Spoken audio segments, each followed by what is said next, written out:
একটা গুনাহ অনেক ব্যাপকভাবে হচ্ছে, অনেক ব্যাপকভাবে হচ্ছে। সুদ সেটা হারাম। আল্লাহ তাআলা বলতেছেন ওয়া আহাল্লাল্লাহু আল-বাই'a ওয়া হারামা আর-রিবা, আমি ব্যবসাকে তোমাদের জন্য হালাল বৈধ করেছি, ওয়া হারামা আর-রিবা, এবং সুদকে তোমাদের জন্য হারাম করেছি। অথচ আমাদের মধ্যে সুদের লেনদেন হচ্ছে, অনেক বেশি হচ্ছে। তো এর অনেক ভয়াবহতা আছে, অনেক ক্ষতির দিক আছে, যেগুলো আল্লাহ তাআলা বর্ণনা করছেন। তো তার মধ্য থেকে সর্বপ্রথম যে ক্ষতির দিকটা হলো, যে ব্যক্তি সুদী লেনদেন করে, যে ব্যক্তি সুদী লেনদেন করে, কেমন যেন সে আল্লাহ এবং তার রাসূলের বিরুদ্ধে যুদ্ধের ঘোষণা করল। কি বললাম? যে ব্যক্তি সুদী কারবার করে, কেমন যেন সে আল্লাহ ও তার রাসূলের বিরুদ্ধে যুদ্ধের ঘোষণা করল। সূরা বাকারা 279 নম্বর আয়াত। আল্লাহ তাআলা বলতেছেন فَإِن لَّمْ تَفْعَلُوا فَأْذَنُوا بِحَرْبٍ مِّنَ اللَّهِ وَرَسُولِهِ।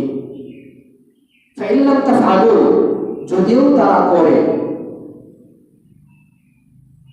আমি তাদেরকে নিষেধ করার পরেও যদি তারা সুদী লেনদেন করে, فَأْذَنُوا بِحَرْبٍ مِّنَ اللَّهِ وَرَسُولِهِ, তাহলে কেমন যেন তারা আমি আল্লাহ ও তার রাসূলের বিরুদ্ধে সেই যুদ্ধের ঘোষণা করে। দেখেন এটা কত ভয়াবহ একটা বিষয়। আরবের মধ্যে দুইটা গোত্র ছিল, একটা হলো বনু সাকিফ, অপরটা হলো বনু মাখজুম। তারা ইসলাম গ্রহণ করার পূর্বে পরস্পরে সুদী লেনদেন করত, সুদী কারবার করত। তো ইসলামের দাওয়াত পৌঁছার পর আল্লাহ তাদেরকে হেদায়েত দিয়েছে, তারা ইসলাম ধর্ম গ্রহণ করে নিয়েছে। তাদের ইসলাম ধর্ম গ্রহণ করার পর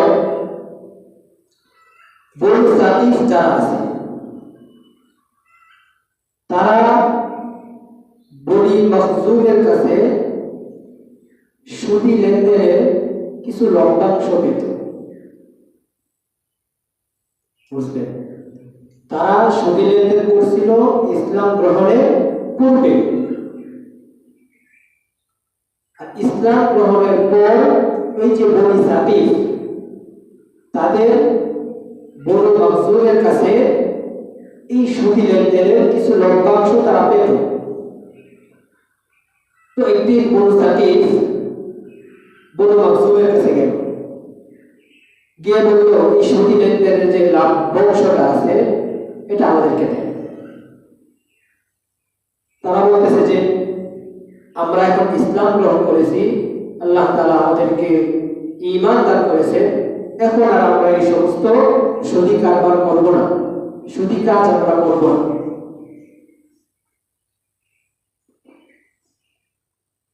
আল্লাহ তাআলা আমাদেরকে হেদায়েত দিয়েছে, আমরা এখন আর সুদী কারবার করব না, সুদী লেনদেন আমরা করব না। তো বনি মাখজুমের নবী করিম সাল্লাল্লাহু আলাইহি ওয়াসাল্লামের একজন নায়েব ছিলেন। তাদের মধ্যে যখন এই কথা নিয়ে একটু কথা কাটাকাটি হলো, তখন ওই নায়েব আত্তাব ইবনে আসিয়াত তিনি নবী করিম সাল্লাল্লাহু আলাইহি ওয়াসাল্লামের কাছে একটি চিঠি লেখেন যে এখানে দুই গোত্রের মধ্যে এই বিষয় নিয়ে ঝামেলা হয়েছে, এই বিষয়ে এই ঘটনা হয়েছে। আল্লাহ তাআলা সাথে সাথে আয়াত নাযিল করলেন, বলতেছে فإن لم تفعلوا فأذنوا بحرب من الله ورسوله فإن لم تفعلوا যদিও তারা এরপর এই সুদি লেনদেন করে فأذنوا بحرب من الله ورسوله তাহলে কেমন যেন তারা আমি আল্লাহ ও তার রাসূলের বিরুদ্ধে যুদ্ধের ঘোষণা করে। তো দেখেন তারা হলো নতুন মুসলমান, সবেমাত্র ইসলাম ধর্ম গ্রহণ করেছে, তাদের ব্যাপারে আল্লাহ তাআলা কত গভীরভাবে বলতেছেন যে ফাইন লাম তাফআলু, তারপরেও যদি তারা এই সুদি কারবার করে ফাযযালু বিহারবিন মিনাল্লাহি ওয়া রাসূলিহি, তাহলে কেমন যেন তারা এই আল্লাহ ও তার রাসূলের বিরুদ্ধে যুদ্ধের ঘোষণা করে। নাউযুবিল্লাহ যালিক। আর আমরা তো জন্মসূত্রে মুসলমান, জন্মসূত্রে আমরা ইসলাম জন্ম পেয়েছি, ইসলাম পেয়েছি। আল্লাহ তাআলা আমাদেরকে মুসলমানের ঘরে জন্ম দিয়েছেন, তারপরেও আমরা অবাধে এই সুদি লেনদেন পরস্পরে আমরা করতেছি, সুদি লেনদেন করতেছি।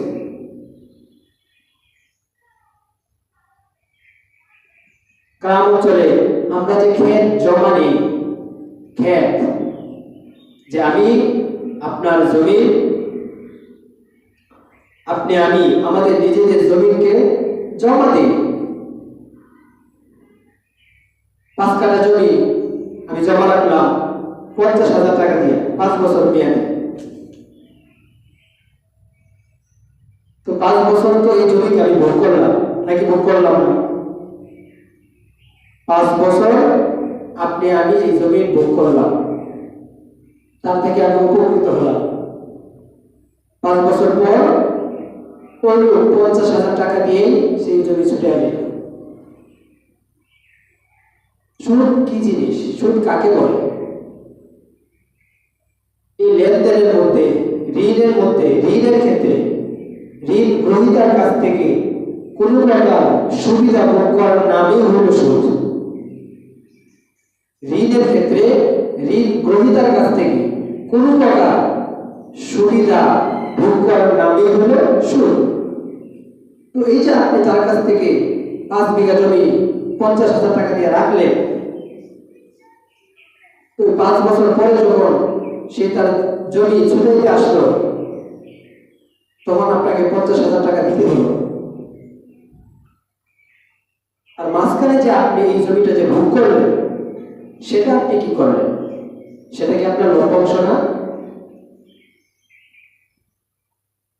তো এই জন্য প্রথম যে ক্ষতিটা বললাম, প্রথম যে ভয়াবহতা সুদের, আল্লাহ ও তার রাসূলের বিরুদ্ধে যুদ্ধের ঘোষণা করা। যে ব্যক্তি সুদী লেনদেন করলো, সে কেমন যেন আল্লাহ ও তার রাসূলের বিরুদ্ধে যুদ্ধের ঘোষণা করলো। যে ফাইন লাম তাফআলু ফাযযালু বিহারবিন মিনাল্লাহি ওয়া রাসূলিহি, যে বা যারা সুদী লেনদেন করবে, কেমন যেন সে আল্লাহ ও তার রাসূলের বিরুদ্ধে যুদ্ধের ঘোষণা করলো।